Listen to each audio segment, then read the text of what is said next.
বলেন গঙ্গোপাধ্যায়। বলবো কি ভাই মজার কথা, পরশু রাতে একটা চোর ঢুকলো এসে ঘরের ভেতর, থাকলো সেথায় রাত্রি ভোর। ডাকলো আমার ঘুম ভাঙিয়ে, বলল এই যে টাকা কই, চাবি তোরা এগিয়ে দিয়ে বলনি তাকে ওই ওই।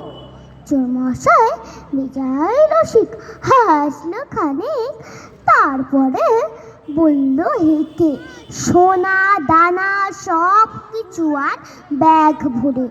অগত্যা কি করি আমি, চোরের আজ্ঞা মেনে নেই।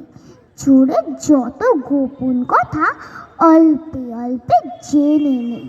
তারপরে ভাই চোরকে বলি, এলেই যখন রাত করে, ডাকলে আবার ঘুমের ভেতর অমন ভাবে হাত ধরে, তখন একটু ঘুমিয়ে নাও না, ব্যস্ত কেন হও নিচে, কাল সকালে গলি ডেকে সব নিয়ে যাও। কি আছে? চোর বাবাজি শুনলো কথা, বলল বেশ তো, ঘুমাই সর। তোর বাড়িতে এলাম যখন, তুই তো আমার নষ্টে পড়।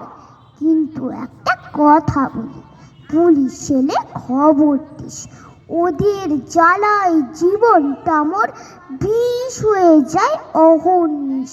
এই না বলে ঘ্যাক কর নাক ডাকিয়ে ঘুমায় চোর।